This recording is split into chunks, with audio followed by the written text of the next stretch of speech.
الحمد لله الحنان المنان الذي خلق الإنسان وعلمه البيان والصلاة والسلام على رسوله سيد الإنس والجان وعلى آله وأصحابه ذوي الخير والإحسان أما بعد فأعوذ بالله من الشيطان الرجيم بسم الله الرحمن الرحيم وتعاونوا على البر والتقوى ولا تعاونوا على الإثم والعدوان واتقوا الله إن الله شديد العقاب صدق اللہ مولانا العظیم۔ بارگاہ رسالت معاب صلی اللہ علیہ وسلم میں درود پاک کا ہدیہ پیش کریں۔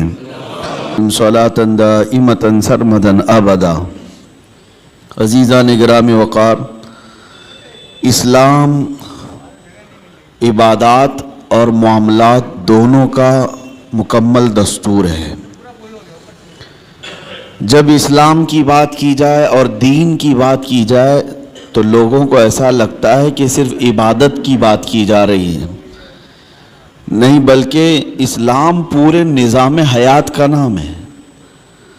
اس میں معاملات بھی ہیں اور عبادات بھی ہیں، اور دونوں کو اگر تقسیم کر دیا جائے عبادات اور معاملات تو میں آپ کو بتاؤں کہ 25% صرف عبادات ہے اور 75% معاملات ہیں۔ عبادات جیسے نمازیں ہو گئی، یہ عبادات کے حصے میں آ گئے۔ روزے، حج، زکوٰۃ، یہ سب عبادات کے معاملات میں ہیں۔ لیکن معاملات میں جو ہے بہت لمبی فہرست ہے۔ تمہارے گھر کے اندر تمہارے بچوں کے حقوق، بیوی کے حقوق، ماں کے حقوق، باپ کے حقوق، پڑوسیوں کے حقوق، پھر لین دین کے معاملات، تجارت کے معاملات، قرض کے معاملات، پھر عدالت کے معاملات، فیصلوں کے معاملات، زندگی کے بہت سارے معاملات، یہ سب معاملات میں ہیں۔ اور اسی لیے فرمایا گیا کہ جو بندہ معاملات میں اچھا ہے وہی اصل دیندار ہے۔ بہت سارے لوگ کیا سمجھتے ہیں کہ یہ نمازی ہے، ہمیشہ مسجد کا پابند رہتا ہے تو اسے دیندار ہی سمجھتے ہیں۔ ہونا تو چاہیے کہ وہ دیندار ہو، لیکن اس کے معاملات کو بھی دیکھو کہ اگر وہ معاملات میں گڑبڑ ہے، یعنی لوگوں کے پیسے کھا جاتا ہے، لوگوں سے جھوٹے وعدے کرتا ہے، یا پھر دھوکہ دھڑی کے کاموں میں ملوث ہے، تو وہ شخص دیندار نہیں ہے۔ عبادات میں تو وہ پکا نظر آتا ہے، لیکن معاملات میں کچا ہے تو اسے دیندار نہیں کہا جاتا۔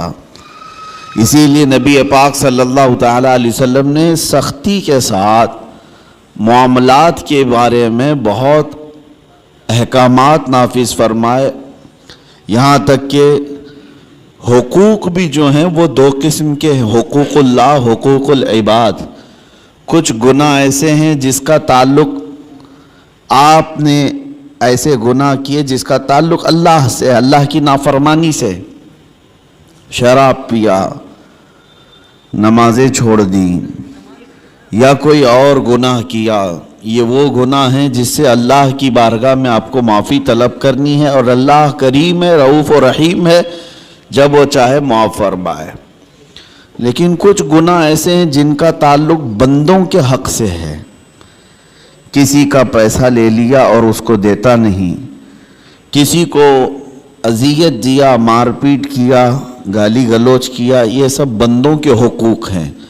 اور اس کے بارے میں نبی پاک صلی اللہ علیہ وسلم نے ارشاد فرمایا جب تک بندہ معاف نہیں کرے گا اللہ معاف نہیں فرماتا۔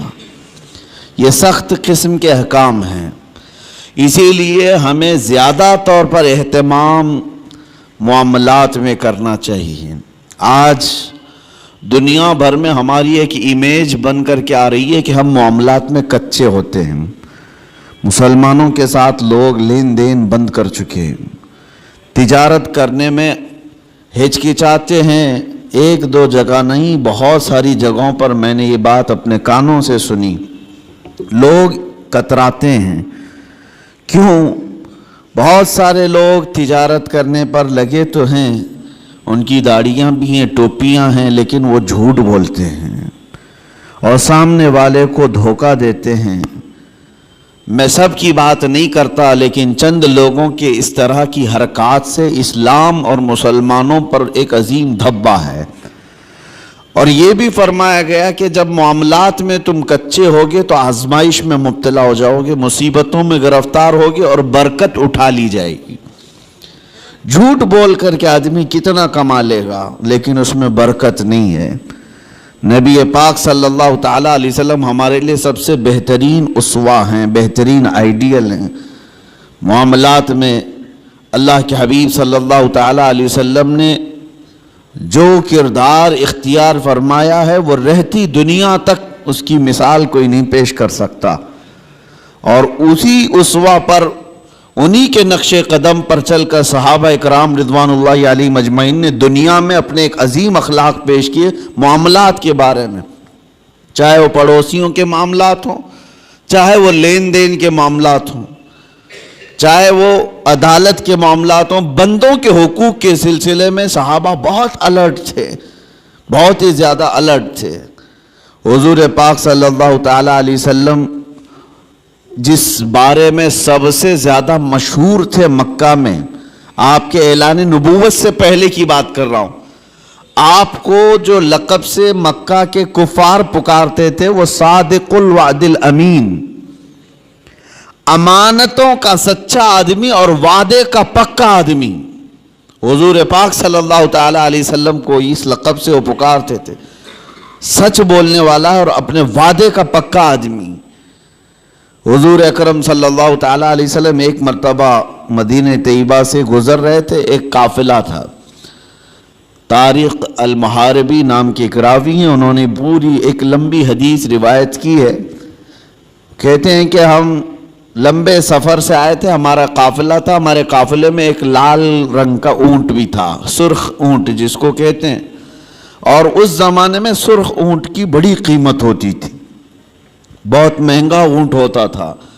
حضور پاک صلی اللہ تعالیٰ علیہ وسلم کا گزر وہاں سے ہو رہا تھا. آپ رک گئے، ان لوگوں سے خیر خیریت پوچھی، کہاں سے قافلہ آ رہا ہے، کہاں جا رہا ہے. اور پھر اس کے بعد اس اونٹ کو نبی پاک صلی اللہ علیہ وسلم نے دیکھا اور پسند فرمایا اور ان سے کہا کیا تم یہ اونٹ مجھے بیچو گے؟ اس قافلے والوں نے کہا ہم بیچیں گے. قیمت کتنی ہے؟ ان لوگوں نے بتایا اتنی کھجوریں، یعنی ہم باغیچے کی اتنی کھجوریں لیں گے. انہوں نے ایک قیمت بتائی. حضور پاک صلی اللہ تعالیٰ علیہ وسلم اس پر راضی ہوئے، کہا کہ ٹھیک ہے اتنی کھجوروں پر میں راضی ہوں، اونٹ میرے ہاتھ دے دو. ان لوگوں کا جو قافلے کا امیر تھا اس نے اونٹ اٹھایا اور حضور کے ہاتھ دے دیا. اس وقت رسول پاک صلی اللہ علیہ وسلم کے پاس نہ کھجوریں تھیں نہ کوئی سامان تھا، لیکن حضور اونٹ کی رسی اپنے ہاتھ میں لیے اور مدینے کی طرف چل پڑے. قیمت تو ادا نہیں ہے. ان لوگوں میں سے کسی نے پوچھا بھی نہیں.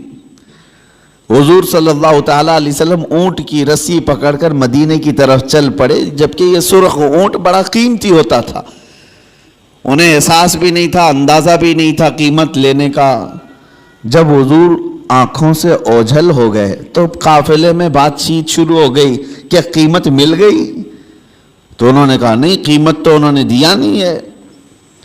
طے تو ہوئی ہے اتنے کھجوروں کی قیمت ہے اس اونٹ کے بدلے، لیکن انہوں نے دیا تو نہیں. سب ایک دوسرے کو کوسنے لگ گئے کہ ایک انجان آدمی کے ہاتھ میں اونٹ کیسے دے دیا، ہم انہیں جانتے نہیں پہچانتے نہیں، ان کے ہاتھ میں ایک سرخ اونٹ کیسے دے دیا؟ وہ تو آنکھوں سے اوجھل ہو گئے، اب انہیں ڈھونڈے گا کون؟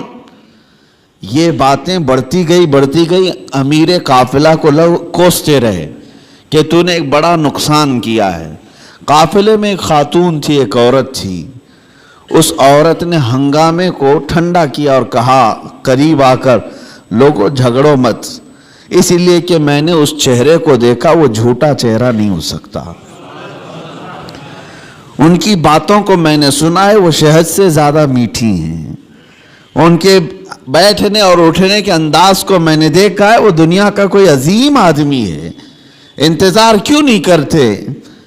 یہاں تک کہ شام ہو گئی اور رات ہو گئی. رات کو قافلہ جہاں پڑاؤ کیا تھا سب اپنے اپنے خیموں میں موجود تھے.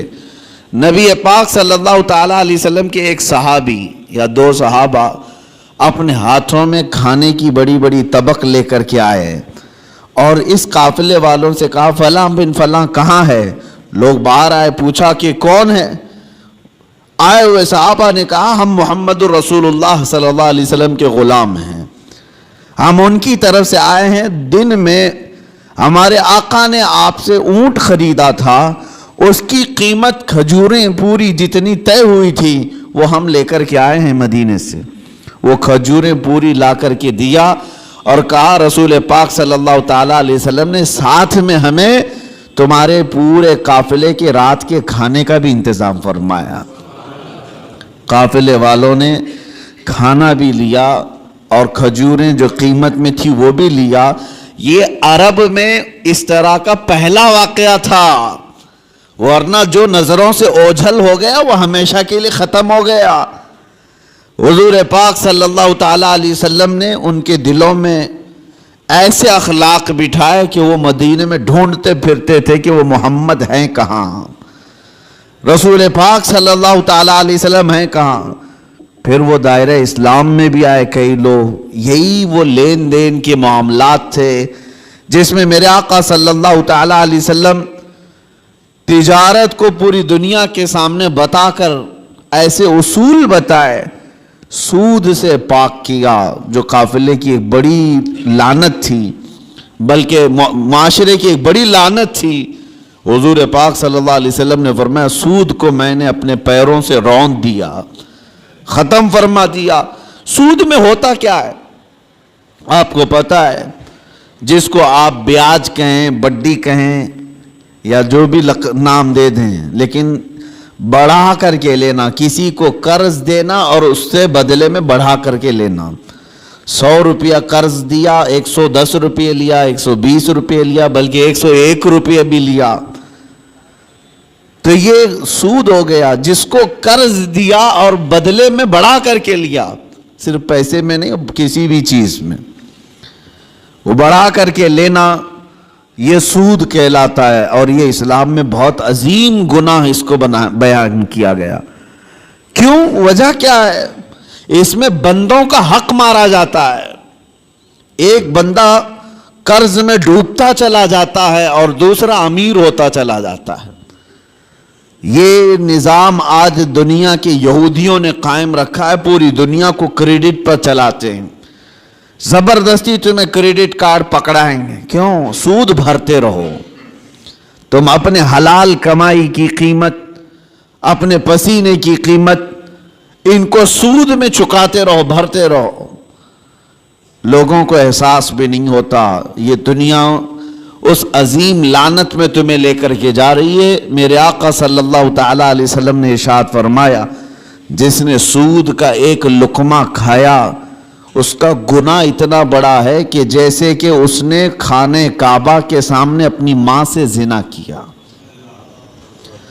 اتنا بڑا اس کا گناہ ہے. بلکہ ایک حدیث میں 73 درجے گناہ کے ہیں. سود کھانے والے کے گناہ 73 درجے کے ہیں، 73. اس میں سے پہلا درجہ یہ ہے کہ وہ ماں کے ساتھ بدکاری کیا ہو. عزیزان گرامی وقار، اس کو اتنا سخت کیوں بیان کیا گیا؟ بندوں کے حقوق مارے نہ جائیں، بندوں کے حق تلف نہ ہو. امانت کے ساتھ جو معاملات ہوتے تھے آپ دیکھیں وہی چیز آج ہمارے معاشرے سے ختم ہونے لگ گئی ہے. آج تمہیں لون لینے کی ضرورت کیوں پیش آنے لگی؟ آج قرض جہاں پر بھی جائیں گے تمہیں بیاج کے ساتھ لینے کی ضرورت کیوں پیش آ رہی؟ اس کی وجہ یہی ہے کہ آپس میں اعتماد اور بھروسہ ختم ہو گیا. قرض حسن کون دینے والا ہے آج ایک مسلمان اٹھے اور دوسرے کے پاس جائے اور کہے کہ مجھے 5 لاکھ کی ضرورت ہے، اللہ ماشاءاللہ کون ہوگا؟ قریب سے قریب ترین دوست بھی منہ پھیر لیتا. اس کی وجہ صرف ایک طرفہ نہیں ہے، دو طرفہ ہے۔ قرض لینے والا اور قرض دینے والا دونوں کے درمیان اعتماد کا رشتہ نہیں ہے۔ کچھ لوگ قرض لیتے ہیں لیکن وہ دینا نہیں چاہتے، یہ بھی بندوں کے حقوق کی پامالی ہے۔ ان کو کیوں دیا جائے قرض؟ لوگ ڈرتے اسی لیے کہ 5 لاکھ دوں کہ 1 لاکھ دوں، یہ تو دینے کا نام ہی نہیں لیتا۔ اور کچھ لوگوں کی لت پڑ جاتی عادت، اس سے بھی مانگا اس سے بھی مانگا اور قرض میں ڈوبتے چلے گئے، وہ ایسے بھکاری بن جاتے ہیں کہ ان کے لیے دروازے بند ہو جاتے ہیں۔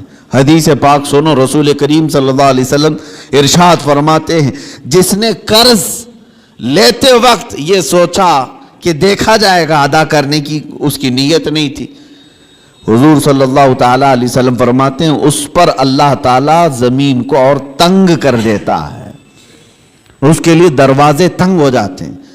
اور فرماتے ہیں کہ جس نے قرض لیا اور دینے کی نیت تھی اور یہ سوچا کہ میری ناک زمین پر رگڑ جائے لیکن میں اس کا حق دوں گا، حضور فرماتے ہیں اللہ اس کے لیے روز دروازہ کھولتا ہے، اس کے لیے اسباب پیدا کرتا ہے۔ یہاں لینے والے کی دل میں خیال ہی نہیں رہ گیا کہ سامنے والے سے میں نے رقم لیا ہے، بے چینی شروع ہو جانی چاہیے، ہمیں بے قراری شروع ہو جانی چاہیے۔ کسی کا قرض لیا ہے تو نیند اڑ جائے کہ نہیں میرے بھائی کا قرض ہے مجھے واپس دینا ہے، لیکن یہاں معاملات ایسے نہیں رہ گئے، جس کی وجہ سے آج دنیا نے تمہیں سود کا عادی بنا دیا۔ اب کون دیتا ہے قرض حسن؟ قرض حسن کا مطلب کیا ہے؟ 1 لاکھ روپے میں آپ کو دیا اور بدلے میں آپ نے بھی 1 ہی لاکھ روپے لوٹایا، یہ قرض حسن اچھا قرض ہے۔ پہلے یہ ہوا کرتا تھا آپس میں مومنوں کے درمیان قرض، لیکن جب لوگوں کے معاملات خراب ہو گئے تو کون دینا چاہتا ہے اور لینے والا بھی آج کل لوٹانا نہیں چاہتا، تو یہ معاملات ختم ہونے لگ گئے۔ اور اس کی وجہ کیا بنی؟ جب اعتماد کا رشتہ ٹوٹ گیا تو تم سود کے کاروبار میں پڑ گئے، اب تمہارے پاس کوئی راستہ نہیں رہ گیا، جاؤ بینکوں سے لون لو یا غیر مسلموں سے بھاری سود میں قرض اٹھاؤ اور اپنے کام کرتے رہو۔ یہ سب کی نوبت صرف اسی وجہ سے آئی کہ آپس کے رشتے خراب ہیں، یہ معاملات خراب ہیں، ایک دوسرے کے ساتھ محبت کا رشتہ نہیں ہے۔ عزیزان گرامی وقار، یہ کام صرف ہم نے اپنے ہاتھوں تباہ کیا ہے، اپنے ہاتھوں برباد کیا ہے۔ آپ کو اندازہ ہو، ایک صحابی حضور صلی اللہ تعالیٰ علیہ وسلم کے پیچھے نماز پڑھتے تھے اور صبح فجر کی نماز میں بہت جلدی بھاگ کر چلے جاتے تھے، سلام پھیرتے ہی نکل جاتے۔ ایک دن ان کو صحابہ اکرام نے روک لیا کہ آپ حضور کے پیچھے نماز پڑھتے ہیں اور رکتے نہیں ہیں۔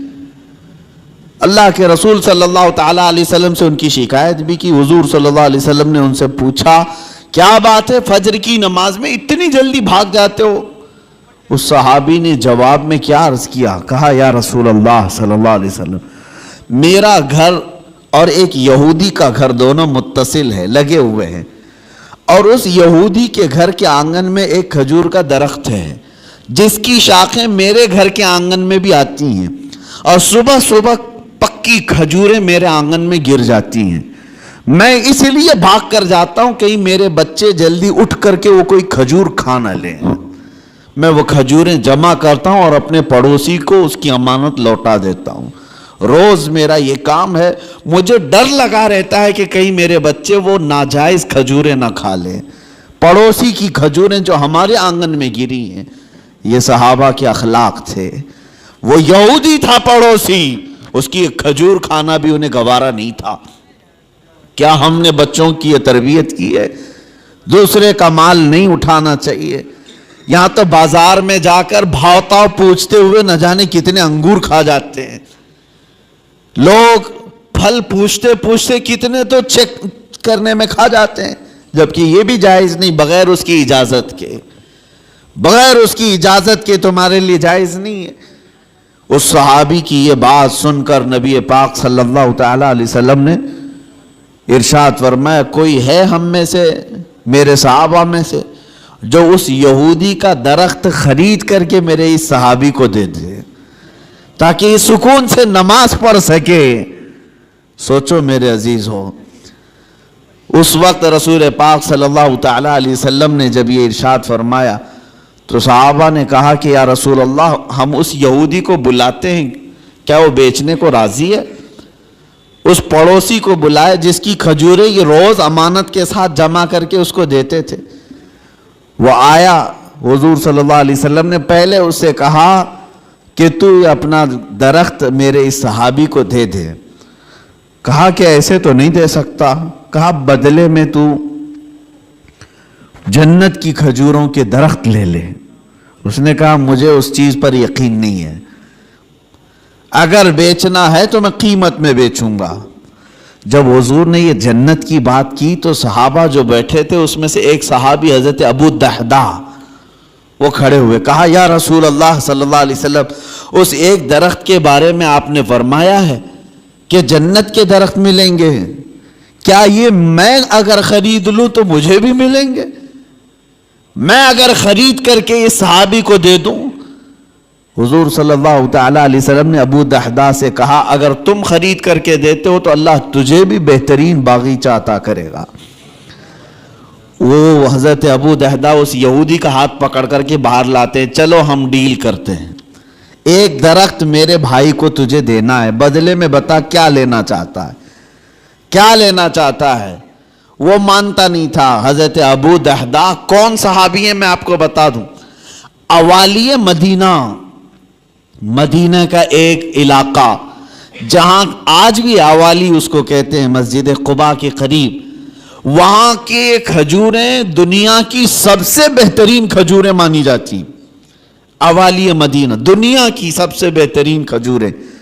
مدینے میں بھی اوالی مدینہ کی کھجوریں سب سے اعلیٰ، اور اوالی مدینہ میں سب سے حسین و جمیل کسی کا باغیچہ تھا تو حضرت ابو دحدہ کا تھا.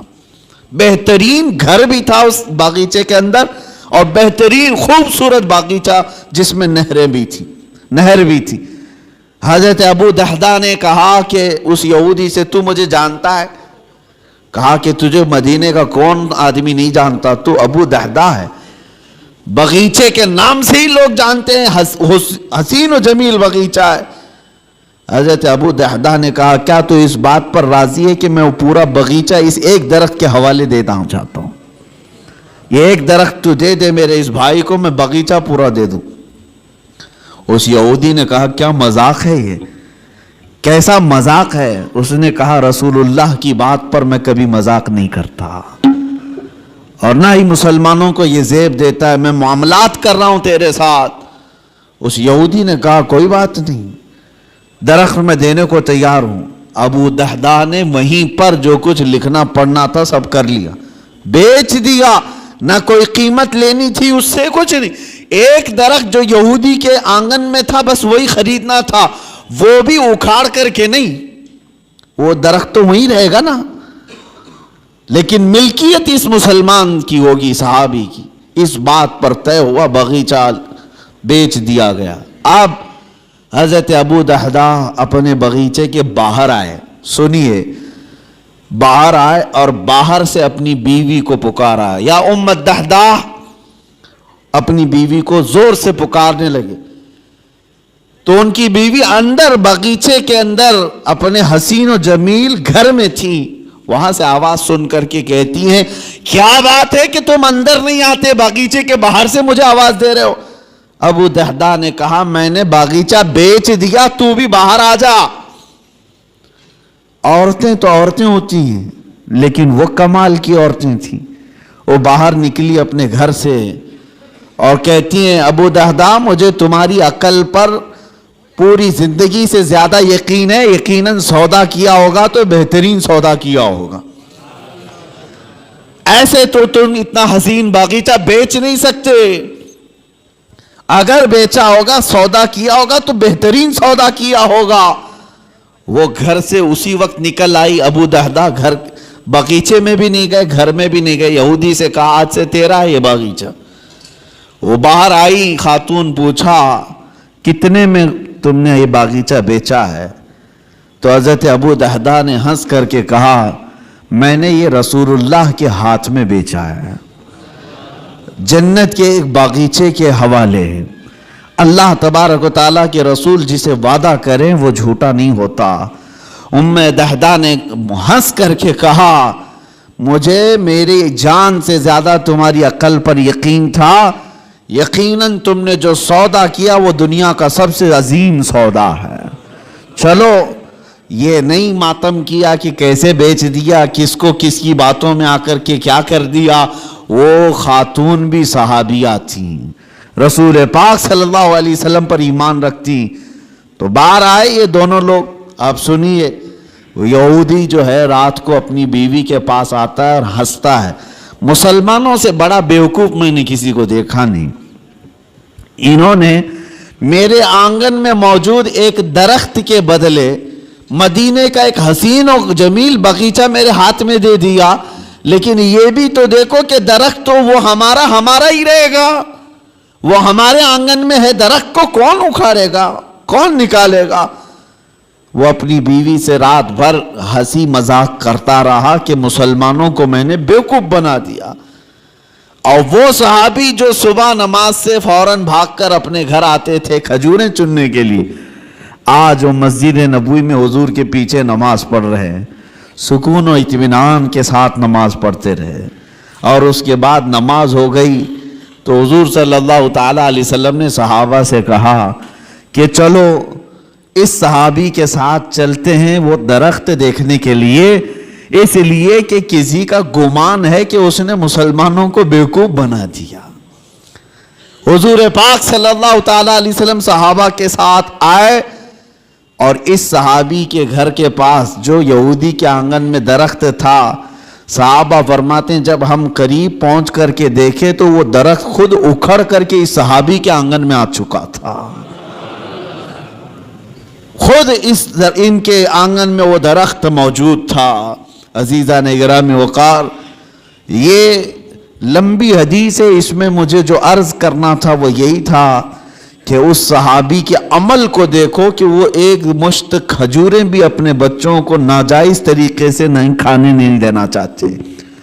ہمارے معاملات جب خراب ہو گئے آج تو لوگوں کا اعتماد اور بھروسہ بھی نکلنے لگ گیا۔ یہاں لوٹ کھسوٹ ایسی کچھ چیزوں کی میں نشاندہی کرتا ہوں کہ اللہ کا عذاب کس قوم پر آیا تھا۔ ایک بہت بڑی قوم، حضرت شعیب علیہ السلام کی قوم، ان کے بارے میں قرآن میں ہے وَيَا قَوْمِ أَوْفُوا الْمِكْيَالَ وَالْمِيزَانَ بِالْقِسْطِ وَلَا تَبْخَسُوا النَّاسَ أَشْيَاءَهُمْ۔ حضرت شعیب علیہ السلام اپنی قوم کو بار بار ڈراتے تھے کہ ماپ تول میں کمی مت کرنا، ناپ تول میں کمی مت کرنا، برابر انصاف کے ساتھ لوگوں کو غلہ دیا کرو۔ وہ لوگ کیا کرتے تھے جس کو ڈنڈی مارنا کہتے ہیں، یعنی کلو کے کانٹے میں جو ہے فرق کر دینا اور کہیں سے کچھ نہ کچھ سیٹنگ کر کے مال تھوڑا سا سامنے والے کو کم جائے۔ اس گناہ میں مبتلا تھی وہ قوم، اور اس کو اللہ کے نبی حضرت شعیب علیہ السلام اس قوم کو ڈراتے رہے یہ زمین میں فساد ہے، اس چیز سے باز آؤ۔ وہ باز نہیں آتے تھے۔ جانتے ہو ناپ تول میں کمی کرنے کی وجہ سے اللہ کا بھیانک عذاب ان پر آیا، بہت سخت ترین عذاب آیا۔ قوم شعیب ہمیشہ کے لیے ہلاک کر دی گئی، اس کو قوم سمود بھی کہتے ہیں۔ حضرت شعیب علیہ السلام کی قوم پوری ہلاک و برباد ہو گئی، ناپ تول میں کمی کرتی تھی۔ آج ہو سکتا ہے کہ ترقی یافتہ دور میں ناپنے کی چیزیں بدل گئی ہوں، لیکن اگر اس میں بھی کوئی خیانت کرتا ہے ذرا برابر بھی، وہ اللہ کے عذاب میں گرفتار ہوگا، اس کی برکتیں ختم کر دی جائیں گی، اس کے چہرے کی رونق ختم کر دی جائے گی۔ اس لیے میرے عزیزو ان معاملات میں پابند ہو جاؤ اور دیکھنا کہ ہمارے معاملات بالکل صحیح ہو جائیں گے۔ غیر مسلموں کے حالات تو آج ایسے کہ وہ لوگ اس چیز پر سختی کرتے ہیں، ان کی مارکیٹ میں سب ایک دوسرے کے تعاون کرنے والے ہیں، اور مومنوں میں ایک دوسرے کا تعاون کرنے والا نہیں۔ مارکیٹ میں اگر 4 دکانیں تمہاری ہیں، تمہاری تجارت زیادہ ہونے لگ گئی تو بغل والے کو حسد ہونے لگ گیا، سوچتے کہ میرا بھائی تو ہے، نہیں، حسد ہونے لگ گیا، اور تیسرا اس سے زیادہ جلنے لگ گیا۔ آپس میں اس بات کو لے کر کے سب جلن کے شکار ہیں، اور پھر اس کے بعد ہوتا یہ ہے کہ ذرا برابر کچھ کمی ہوئی تو دوڑے دوڑے بابا کے پاس جاتے ہیں، پڑوسی نے کچھ کرایا ہے، میری دکان میں کچھ ہوتا نہیں، تم آپس میں ایک دوسرے کو کیا کرایا اسی میں لگے رہے ہو۔ بلکہ ہم کچھ بازاروں میں گئے ہیں، دیکھا ہے، اور کسی کی دکان پر، غیر مسلم کی بات کر رہا ہوں، کوئی سامان نہیں مل رہا ہے، تو وہ سامان نہیں مل رہا ہے تو یہ نہیں کہتا کہ چلے جاؤ دوسری جگہ، بلکہ وہ وہیں کھڑا ہو کر کے اپنے کسی بھائی کا ریفرنس دیتا ہے، کہتا ہے فلاں جگہ یہ ملے گا، یہاں جا اور میرا نام لے کر کے کہو۔ وہ آپس میں تعاون ہے ایک دوسرے کا۔ مومنوں، آپ سب لوگ ایک دوسرے کے تعاون میں جب تک نہ آئیں تو رحمت خداوندی سے محروم رہو گے۔ اللہ تبارک و تعالیٰ کا عذاب آئے گا معاملات میں خراب ہونے سے۔ اسی لیے سود کو حرام اسی لیے کیا گیا تھا کہ دوسروں کے حق نہ مارے جائیں، دوسرا کوئی غریب سے غریب تر ہوتا جائے اور تم امیر سے امیر تر ہوتے جاؤ، یہ جائز نہیں اسلام میں۔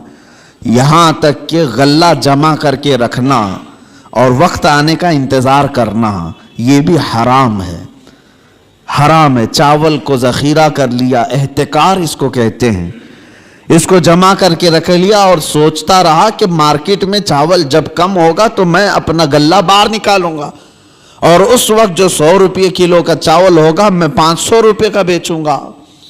یہ احتکار سخت ترین حرام ہے۔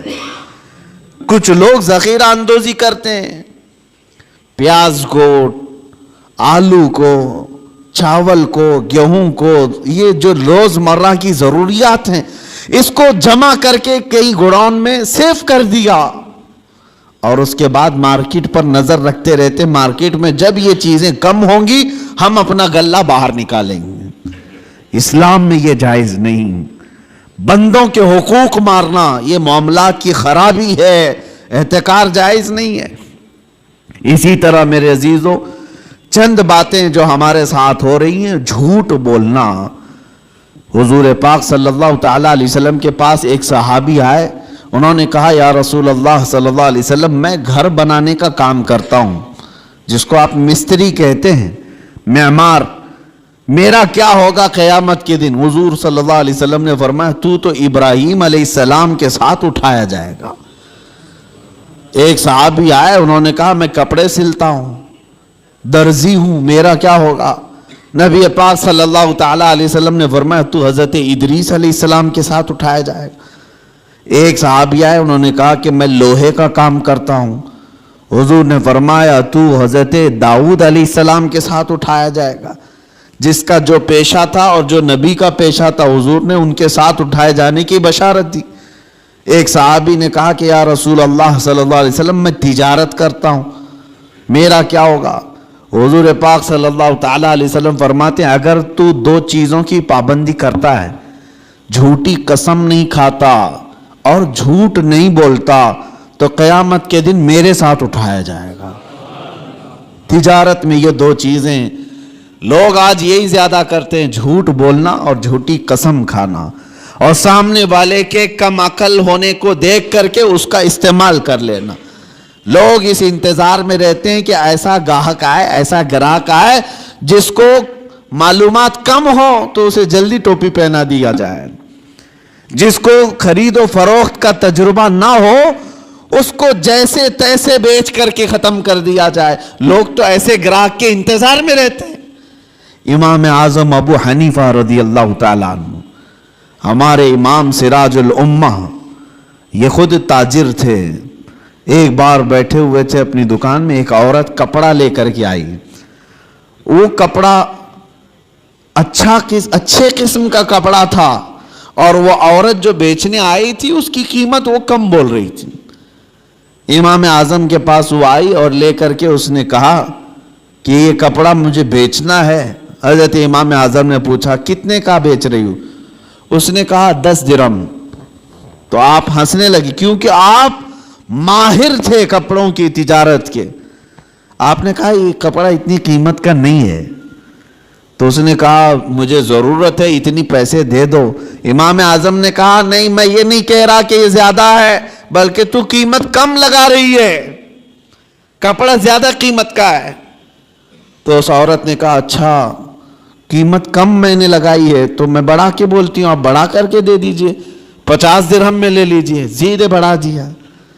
امام اعظم نے کہا نہیں ابھی کم بول رہی ہے تو قیمت اس کی, اس کپڑے کی. اس نے کہا 100 درہم. امام اعظم نے کہا کپڑا اس سے بھی زیادہ کا ہے, یہ کپڑا اس سے بھی زیادہ قیمت کا ہے. اس خاتون نے 3 بار قیمت بڑھائی. تو امام اعظم ابو حنیفہ نے فرمایا جا تیرے گھر میں کوئی ذمہ دار مرد ہو تو اسے بھی لے کے آ. یہ تجارت کے معاملات, یہ نہیں کہ کوئی بھولا بھالا آیا ہے تو اسے ٹوپی پہنا کے بھیج دیا جائے. 10 درہم میں خرید لیتے, وہ کپڑا تو 400 درہم کا تھا. کہا کہ جا تیرے گھر میں کوئی ذمہ دار مرد ہے تو اسے لے کر کے آ. وہ خاتون گئی, اپنے مرد کو لائی.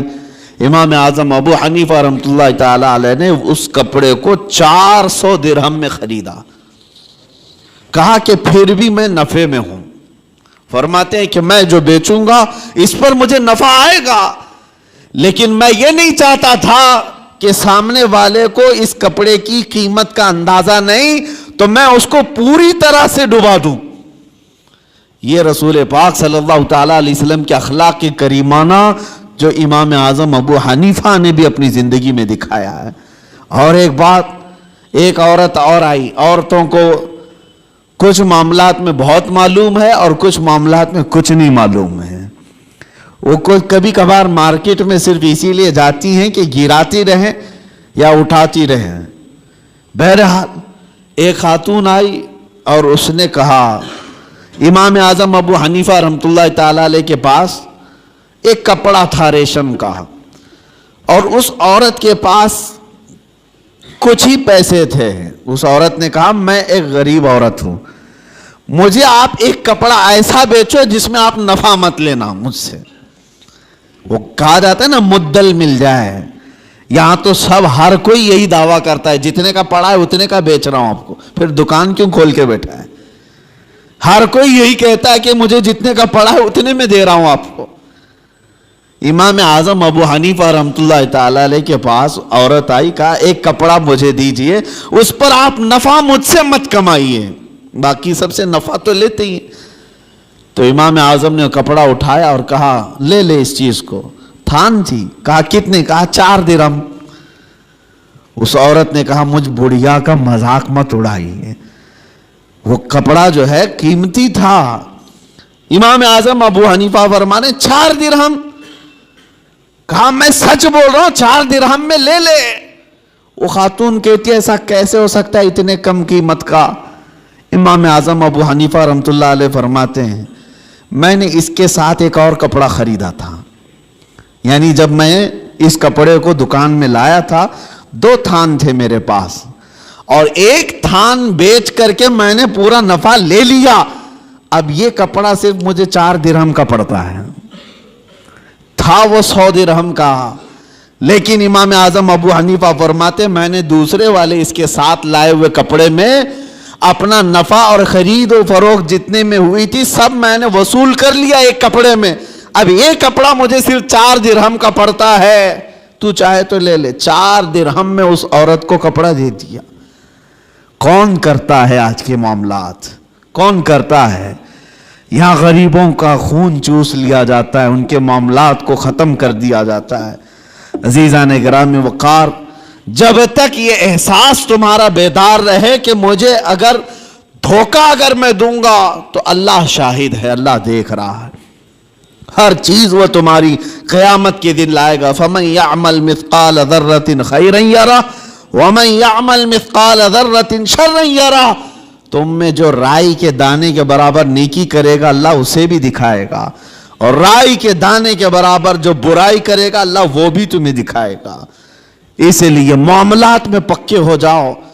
لوگوں کو ٹھگنا, لوگوں کو بیوقوف بنانا, لوگوں کو کا استحصال کرنا. یہ نہیں ہے کہ تجارت تمہارے لیے حلال نہیں, نفع رکھو لیکن جھوٹ مت بولو. مثال کے طور پر ایک گھڑی ہم نے خریدی, میں نے 100 روپے کی خریدی ہے, اب مجھے بیچنا ہے 150 روپے میں یا 200 روپے میں. 150 روپے کی میں قیمت لگایا تھا, 50 روپے فائدہ تھا ہمارا. اور جب آپ خریدنے کے لیے آئے تو ظاہر سی بات ہے نیگوسیشن تو چلتا ہی ہے. آپ آتے ہی اس کی قیمت کم کرانے لگے. تو آپ جب قیمت کم کرانے لگے تو سیدھے آپ نے کہا مجھے 120 میں دو, اور ہم نے کہا اتنے میں تو مجھے پڑی بھی نہیں ہے, جبکہ ہمیں پتا ہے یہ گھڑی 100 روپے کی ہے اور اس نے صرف 30 روپے کم کرایا تھا.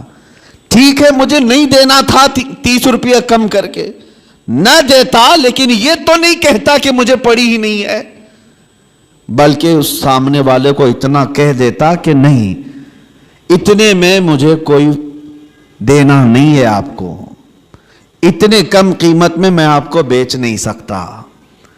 یہ چیزیں کہہ سکتے ہو, لیکن یہ کہنا کہ اتنے میں خریدا ہی نہیں, جھوٹ بولا.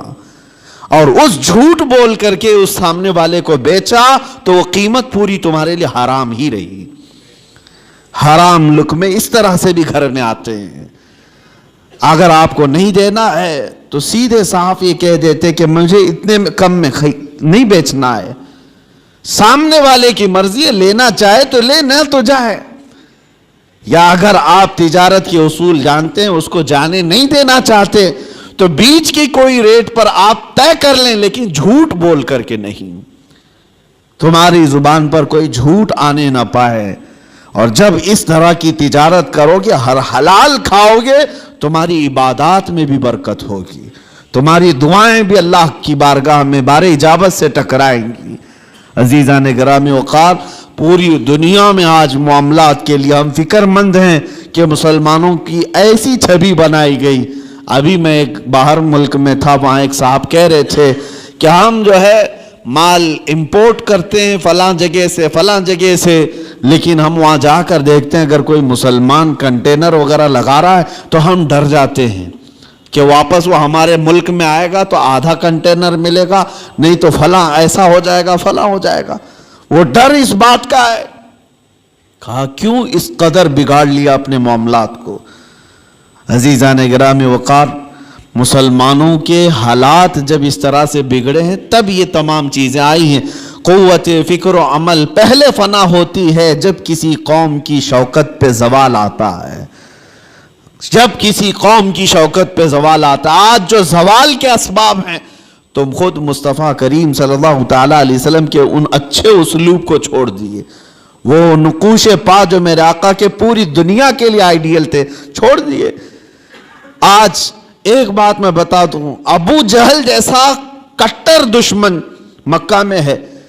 ایک قافلے والا یمن سے یا کہیں سے آیا ہے, ایک اونٹ لے کر کے وہ بیچارہ مکہ میں آیا, اس کا قرض ابو جہل کے پاس تھا, یعنی ابو جہل ان کے پیسے لے کر کے دبا لیا تھا, نہیں دے رہا تھا, اور دادا ہے, گنڈا ہے.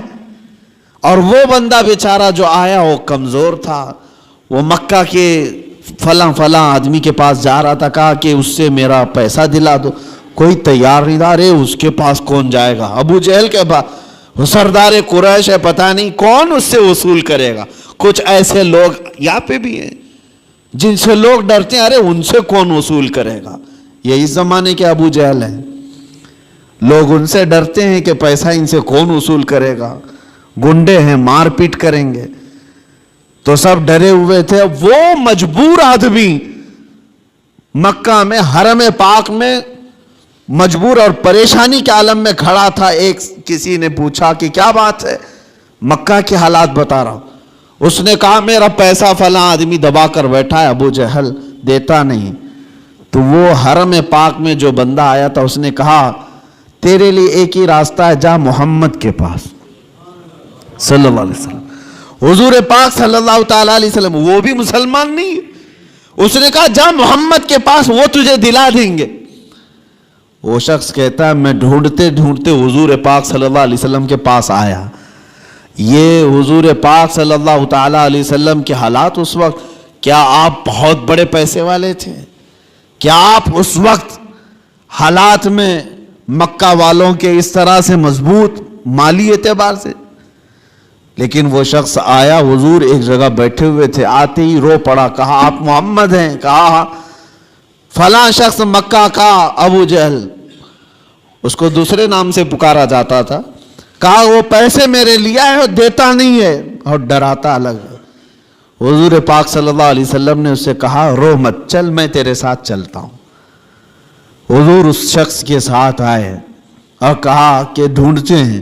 ابو جہل ایک جگہ بیٹھا ہوا تھا قریش کی محفل میں، ٹھٹا مار کر ہنس رہا، سیدھے اس محفل میں میرے آقا صلی اللہ علیہ وسلم تشریف لائے، کسی کی روح رعایت نہیں، سیدھے سامنے کھڑے ہو کر کہا ابو جہل یہ بندہ مجبور اور پریشان ہے، کیا تیرے پاس اس کا مال ہے؟ تو نے اس سے قرضہ لیا ہے؟ ابو جہل نے کہا ہاں میں نے لیا ہے۔ کہا کب دے گا اس کے پیسے؟